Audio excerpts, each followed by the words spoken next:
આજનો વિચાર આઈ, મી, માયસેલ્ફ. ઘણા સ્વાર્થી લોકો એવા છે જે ફક્ત અને ફક્ત ખુદનો પોતાનો જ વિચાર કરે છે.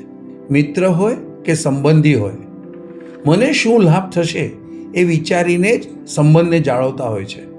આવા લોકો શરૂમાં ખૂબ જ હોશિયાર છે એવી લાગણીમાં જીવતા અને હરખાતા હોય છે, પરંતુ જેમ જેમ આસપાસના લોકોને સમજ પડતી જાય કે આ પોતા માટે જ જીવે છે અને સ્વાર્થ સિવાય કશું જ નથી, ત્યારે ધીરે ધીરે બધા દૂર થતા જાય છે. અને જ્યારે એને કોઈની મદદની જરૂર પડે ત્યારે મદદ માટે એને કોઈ મળે એ વાતમાં માલ નથી.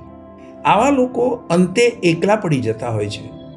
આવી વ્યક્તિની હાલત ખૂબ કફોડી થાય છે, કારણ અંતે કુટુંબના તદ્દન નજીકના જેમ કે માતા, પિતા, પત્ની, સંતાન થોડા અળગા થઈ જાય છે. સામી વ્યક્તિ ગમે તે હોય, પરંતુ જો ખૂબ જ સ્વાર્થી હોય તો કોને ગમે? આ વાતથી ખલીલ ધનતેજવીની એક કહેલ વાત યાદ આવે છે. ક્યારેક દોસ્ત તો ક્યારેક દુશ્મન નડ્યા.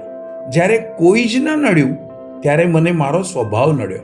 ખુદને એકાંતમાં ધકેલી દેતા સ્વાર્થી સ્વભાવવાળા ઘણા મળી આવે છે. ડિસ્ક્રિપ્શન બોક્સમાં અમારી સાનિધ્ય 4712 યુટ્યુબ ચેનલની લિંક આપેલ છે, તેમજ અમારા બીજા વિડીયોઝની લિંક પણ આપેલી છે.